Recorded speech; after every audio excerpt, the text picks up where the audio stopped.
ناوەندی کەرکووکی ڕێکخراوی قوتابیانی کوردستان بە سپۆنسەری کۆمپانیای سەبیل زەمزەم بۆ حەج و عەمرە پانێڵی بەهای لە کەرکووک ساز کرد.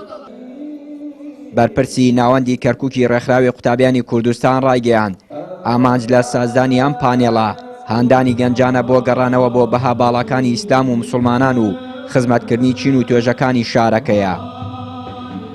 ڕێکخراوی قوتابیانی کوردستانە لە سەرەتای دروستبوونیەوە کۆمەڵی بەها کۆمەڵی ئامانجی بۆ خۆی دیاری کردووە. یەکێک لەو ئامانجە گرنگانەی کاری لەسەرەکە هۆشیارکردنەوەی کۆمەلگایە، هۆشیارکردنەوەی گەنجە، هۆشیارکردنەوەی خێزانە. دیارە ئامانجی ئێمە لە شاری کەرکووکە ئەم جۆرە چالاکیانە ئەنجام بدەین. هۆشیارکردنەوەی تاکی خێزانە، تاکی گەنجە، تاکی قوتابیە، ئامادەکاریەکانیان بۆ دروستکردنی خێزانێکی بەختەوەر و کامەران چییە؟ هاوکات ئامادەبوانی پانێڵەکە وێڕای دەستخۆشییان لە ناوەندی کەرکووکی ڕێکخراوی قوتابیانی کوردستان سازدانی ئەم جۆرە پانێڵانەیان بە گرنگ زانی بۆ ئەمڕۆی گەنجان و مسلمانان. مامۆستایەکی ئاینیش بۆ دوورخستنەوەی گەنجان لە بابەتە بێسوودەکانی تۆڕە کۆمەڵایەتیەکان بەشداریکردنی توێژە جیاوازەکان لەم جۆرە کۆڕ و کۆبوونەوانە بە پێویست زانی.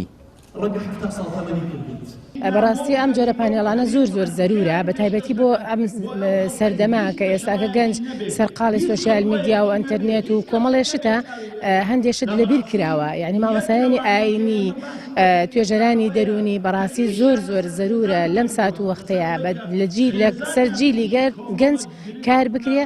ئەم جۆرە پانێڵانە زۆر زەرورە، بەڕاستی گرینگە. یعنی لە کەرکووک ئەم چالەکیانە وەلو لە ساڵانی ڕابردووە چەند ساڵێکە بەڕاستی زۆر باشە، بەڵام هەوڵەدەین باشترش بکرێ، ئیشی باشتری بۆ بکرێ، دەستیان خۆش بێت، زۆر باشە لە ڕووی هەتا لەلایەنی مامۆستایانی ئاینیەوە خەتوویە زیاتر بتوان بێنە ناو خەڵکەوە لەم جۆرە با بڵێن شۆنانەوە زیاتر بە خەڵکێکی عامش خەڵکی بیان بین و گوێ لە قسەکانیان بێت. پێشەکی زۆر سپاسی ڕێکخراوی قوتابیانی کوردستانەکەم وەکو گەنجانی شاری کەرکووک بۆ دروستکردنیان پامێنەڵانە. بەڕاستی ئێستاکە گەنجی شاری کەرکووک زۆر پێویستی بەم پانێڵانەیە و زیاترش، و مامۆستایانی ئاینی دەبێت لە کۆچکەی مزگەوتەکانەوە لە بینبەری مزگەوتەکانەوە بێنە ناو ئەم پانێڵانە، چونکە بەڕاستی خزمەتێکی زیاتر بە کۆمەلگەی مسلمانانی زیاتر دەکات.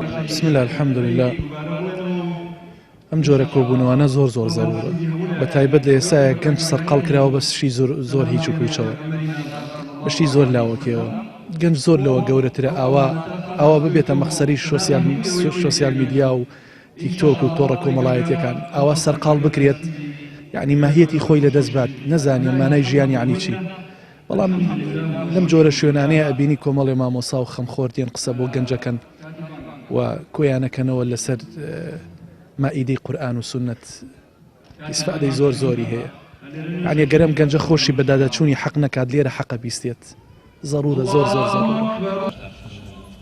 ناوەندی کەرکووکی ڕێکخراوی قوتابیانی کوردستان ئەمە چەندین جارە پانێڵ و کۆڕ و کۆبوونەوە و خولی جۆرا و جۆری لەم جۆرە ساز دەکات. ئەمەش بە ئامانجی خزمەتکردنی زیاتری گەنجان و توێژە جیاوازەکانی دیکەی شارەکە. چیانوری کەناڵی پەیام، کەرکووک.